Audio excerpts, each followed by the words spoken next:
A pair of U.S. political stories headline today's edition of CNN 10, and they both concern the House of Representatives and President Donald Trump. I'm Carl Azus with a down-the-middle explanation of what's going on. First, Democratic leaders of the House have announced they'll bring 2 articles of impeachment, 2 formal charges against President Trump. Those charges are abuse of power and obstruction of Congress. They're related to a controversial phone call the American president had in July with the president of Ukraine. Democrats say President Trump abused his power by pressuring Ukraine to investigate the son of political rival Joe Biden, a former U.S. vice president who's running for the presidency in 2020. Democrats say President Trump obstructed Congress by not fully cooperating with the House impeachment investigation. There are questions about whether these 2 charges are impeachable offenses. Democrats generally say they are. Republicans generally say they aren't. The Constitution says a president can be removed from office if convicted of, quote, treason, bribery, or other high crimes and misdemeanors. Both President Trump and Ukrainian President Volodymyr Zelensky have said nothing illegal took place on their phone call. And House Republicans say their chamber's investigation was unfair and biased against the U.S. president. But the stage is set for a vote next week on the House floor where a simple majority of lawmakers will determine whether there are sufficient grounds for impeachment. If the House, which is controlled by Democrats, votes that there are, a trial will be held in the Senate, which is controlled by Republicans. And analysts expect it will find the president not guilty and that he can remain in office. But all this is being watched very closely because neither of those votes has actually happened yet. Second political headline concerns the USMCA, the U.S.-Mexico-Canada Trade Agreement. It would replace NAFTA, the North American Free Trade Agreement that took effect in 1994, but that President Trump has called the worst trade deal in American history. For most of his term, his administrations worked with Canada and Mexico on a new agreement, and the USMCA is the result. But it has to be approved by Congress first. And though House Democrats now say it's much better than NAFTA, they had some initial objections to the deal. Yesterday, Democratic leaders said they'll support it now that some revisions have been made. Observers say this will be a legislative success for President Trump if it passes in the House and Senate. 10-second trivia. More than 44% of the land in the United States is covered by what? Concrete, farmland, forests, or water? Agricultural land takes up about 44% of the land in America, followed by forests, which account for 33%. Some growers are promoting vertical and underground farms as relatively new ways to cultivate crops without taking up much space. This can happen in buildings, shipping containers, or tunnels, as you're about to see. There are some disadvantages to this. For one thing, they're expensive to get started. Even if you already have an abandoned building or tunnel to start with, you're going to need the technology. That can mean a lot of artificial light and energy use. For another, these farming methods might not work for all crops, and it could result in higher costs for what is grown. But when everything goes right... Deep under the mountains of South Korea, with no natural sunlight, something is growing. It's a salad. This is the world's first commercial tunnel farm, constructed inside a disused highway tunnel, and Che Jae-bin is the person who created it. 일전에는 여기가 대한민국 최초의 고속도로로 쓰였던 터널이고.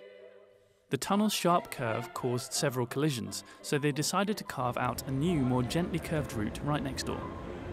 The old tunnel, all 600 meters of it, is now being used to grow salads, leafy greens, even strawberries.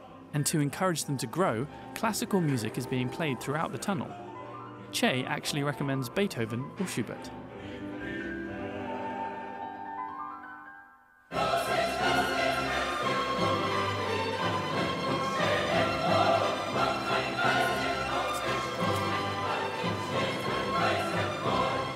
인도화 팜의 가장 큰 장점은 일조량을 균일하게 할 수 있다는 게 가장 큰 장점입니다.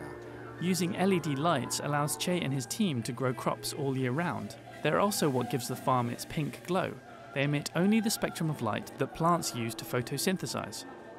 일반적인 인도화 팜은 실내에서 모든 전기 에너지를 투입해서 이제 온습도 조건을 맞추는데, 언더그라운드는 자체적으로 열교환을 일으키고 그 실외나 실내보다 일정한 온도를 유지하기 때문에 And that's what makes this farm uniquely successful. In fact, Che has plans to build many more farms using the same technology, but in suitable urban locations. 앞으로는 도시에서 멀리 떨어진 농장에서 생산을 해서 물류 이동을 하는 그런 체계가 이제 없어지리라고 봅니다.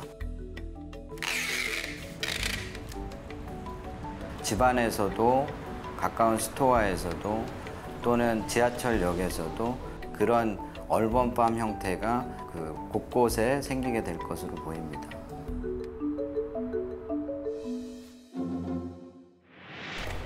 SLS and Artemis are two terms you'll need to know going into our next story. SLS is short for Space Launch System, a massive rocket that NASA hopes will return people to the moon. It's now assembled and ready for testing, but it's seen a lot of delays and cost increases along the way. Artemis is NASA's next moon program, and a space industry analyst says it's already had trouble getting the funding it needs to get off the ground. It's taken 7 years to get here, over $14 billion. So Jim, tell us, why does NASA need SLS? So the SLS rocket is the only rocket right now in the world that's going to be qualified to take humans all the way to the moon. Of course, we have other rockets that are qualified to fly humans, but there is nothing that takes humans all the way to the moon. And so when we do the Artemis program, which is a return to the moon sustainably with commercial partners and international partners, where we're going to use the resources of the moon to learn how to live and work for long periods of time, and then we're going to take all of that knowledge onto Mars. This is the key capability that's going to enable all of that to happen. All right, one thing that would be great to have some clarity on is the per launch cost of SLS. So when we think about the cost of an SLS rocket per launch, it really, quite frankly, depends on how many we buy in a certain package. So if you buy one SLS rocket, it's going to be very expensive. I would say on the order of $1.6 billion. If we buy multiple SLS rockets, maybe as many as 10 or 12, it can get down under $1 billion, $800 million per copy. But look, these are all estimates at this point. NASA needs to sit down with its prime contractor, Boeing, to negotiate the best solution to getting the right mix of the number of rockets and the cost per rocket. But at this point, we're under contract to build 2. And of course, we want to go to the moon in 2024. We're going to need at least a third and maybe even more rockets after that. Now, earlier this year, you told me that Artemis would cost in the range of $20 to $30 billion. Are you still on track for that? I think that could prove to be a very accurate number. I will tell you, we are working through a budget request right now for 2021, and in that budget request, we will have the out years, which will show the entire cost of the Artemis program to land the first woman and the next man on the south pole of the moon by 2024. So yes, I think that's probably in the ballpark, but I'm not going to nail down any numbers until we negotiate the final solution on all of these different budget parameters. And can you give us any further details about the lucky individuals who will be flying on this thing? We know that one of them will be a woman. Can you give us any more details on who that female might be?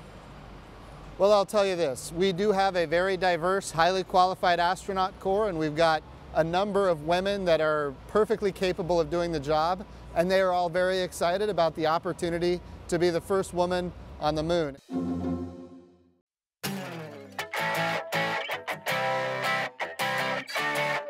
For 10 out of 10, here's an event where getting the axe is how you get the party started. This is the World Axe Throwing Championships. It was held recently in Arizona, attracting axe throwers from, yes, around the world. And before you laugh, the prize was $15,000 and the event was broadcast on ESPN. This is not something you should practice in your living room or probably anywhere outside a designated axe range.